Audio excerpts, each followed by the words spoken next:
गर्मी में पसीने से लथपथ लंबे से घूंघट में शालिनी का सारा मेकअप धुल चुका था। कब से बैठी है वो, लेकिन अभी तक मुंह दिखाई की रस्म खत्म नहीं हुई है। एक के बाद एक गांव की औरतें आती हैं, उसका घूंघट उठाती हैं और उसके हाथ में कोई 100 तो कोई 50 रुपए थमाकर चलती बनती है। मेकअप खराब होकर फैलने के कारण सुंदर दिखने की जगह वो कार्टून दिख रही है। ये उसे अच्छे से पता चल गया है, क्योंकि जैसे ही कोई औरत उसे देखती है, एक हंसी उसके चेहरे पर अनायास ही उभर उठती है।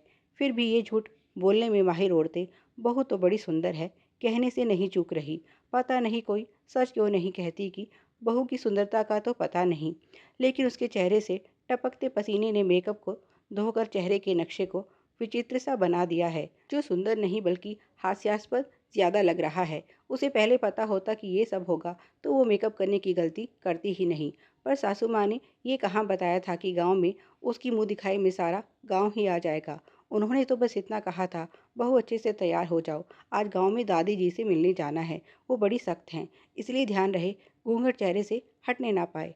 जिन दादी जी से उसे मिलाने के लिए लाया गया था, उनका तो कहीं अता पता ही नहीं था। किसी ने बताया कि वे इस समय पशुओं का चारा लेने खेतों में गई हुई हैं।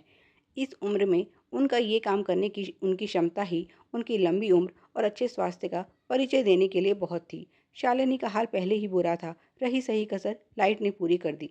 कम से कम पंखा कुछ राहत तो दे रहा था, अब वो भी नहीं रहा। उसी समय एक कोमल स्वर उसके कानों में पड़ा, बहू तुम कब आई? क्या ये अपने अमन की दुल्हन है? और इतना कहकर उन्होंने शालिनी का घूंघट उठाया तो एक शांत और झुर्रियों से भरे चेहरे को देखकर उसने मुस्कुराने की नाकाम कोशिश की।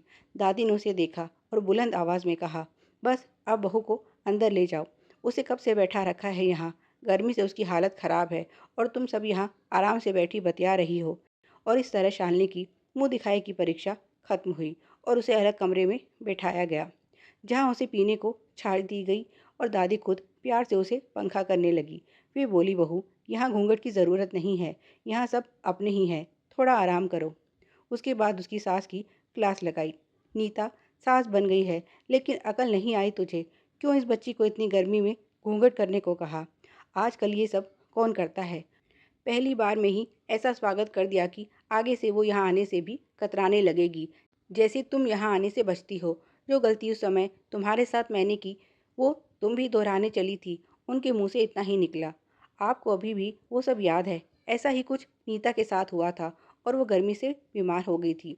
अगले दिन आंगन में शालिनी की मुंह दिखाई की रस्म चल रही थी और उसके दोनों तरफ सास और दादी सास बैठी थी। आज कोई घूंघट नहीं था, थी तो बस सबके चेहरों पर प्यार भरी मुस्कान।